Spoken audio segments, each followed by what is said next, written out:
true that I think we as men have a tendency to keep a lot of things in. I see a lot of that changing today. I have a great deal of admiration for the young adults today because they are breaking through a lot of stereotypes. And I think that one of the stereotypes that younger men are teaching us older men to follow is to not be afraid to share what are our deepest insights, fears, struggles. You know, we often talk about peer pressure, and I think that peer pressure probably is something that is a constant thread that runs through the lives of men.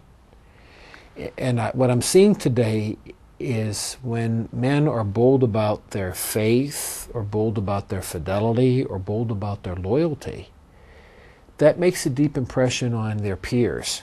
And it seems to me that what we need to do as men today is to take peer pressure to a different height, where we challenge each other to let the really best come out of ourselves.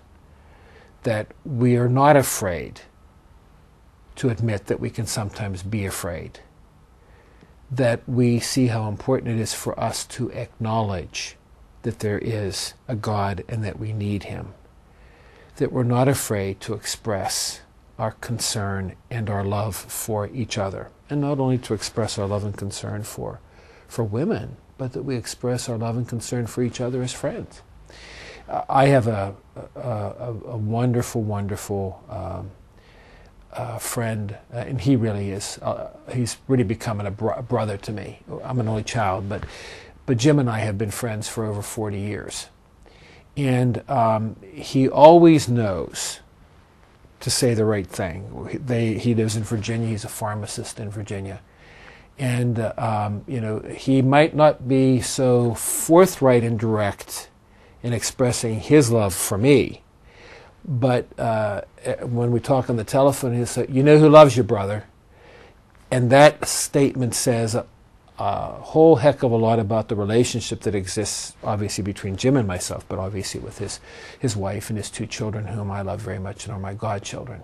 So I think that there is an emerging sense of masculinity today that is so beautifully reflective of Jesus himself. Don't run away from your hungers, your essential hungers in life. I think that, once again, what young people are teaching us today is that there is the need for the spiritual. There's a need for God. And the more that our society becomes secular and becomes focused on goals and climbing up the ladder and having a fancy car and a big house and a generous checkbook, you know, or the more that society focuses on do what you want to do and don't worry about the consequences, I think that's leaving people into a desert in which I think people recognize that there is a God and that they need God. And I think sometimes people are afraid to admit that because they know that once they admit there's a God, then their life has to reflect that differently. Once you admit that there's a God and believe that God expects something of us, then we can't just pay lip service to that. Our heart has to engage, and we have to show that we're really living as men of faith as well. And I guess my first piece of advice, as you asked me that question, don't run away.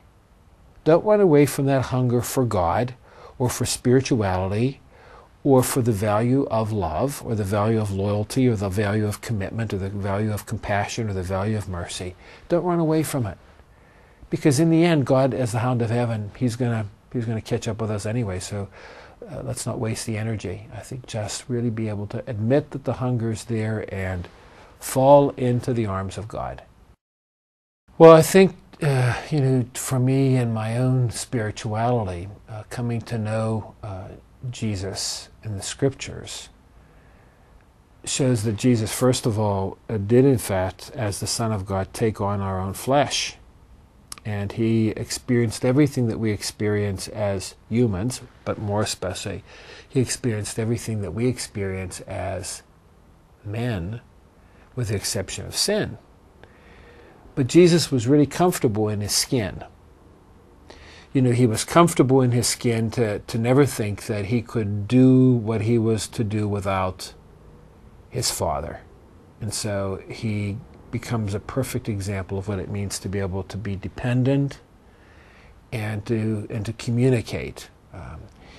Third of all, I think that Jesus shows a great deal about what it means to have guts, to have courage, to stand up for what you believe in. I think fourth of all, Jesus shows powerfully what it means to love, to be able to look for the needs of the other, and in his case, all the others, as he sought to give his life for all of us. And in his example shows us the value of what happens when we put God and when we put other people first. There is a satisfaction that is sustaining.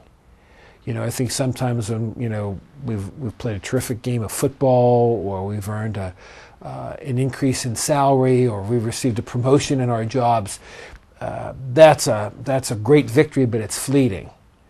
But the thing that stays all the way through in our lives and doesn't go away is that solid rock foundation of a relationship with a God who's created us to be men in the first place, and has in a certain sense implanted his heart in ours, and asks us through our common, ordinary, everyday experiences to kind of live out the model of God. And we know that through what Jesus did. He wasn't afraid to be tender. He wasn't afraid to be able to admit his own needs. He wasn't afraid to recognize other people's hurts. He wasn't afraid to move into a group of people who would oppose him. He saw all that within the context of who he was as God, but ultimately brought flesh to it as a man.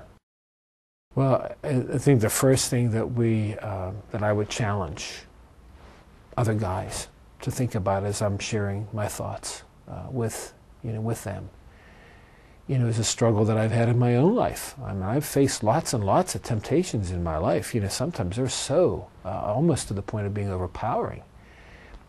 But the one thing that I continue to remember is that this body was made by God, and this body is really a place where God dwells. A number of years ago, I was a teacher in high school, and I taught the seniors a course called Christian Lifestyles. And I told my students, if there isn't anything else you remember in this course, I want you to remember this. In your life, treat other people as if they are Christ, and treat other people as if you are Christ. And naturally, whenever that kind of a mindset takes place, we've got to think about the fact that this isn't just a body. It really is a place where God resides. And the same thing is true of every other person's body whom I see as well too. And so before I use somebody else's body for my own pleasure, or I use somebody else's life for me to get ahead, I better stop to think for a moment, am I really treating them as if they are Christ? Am I treating other people as if I am Christ?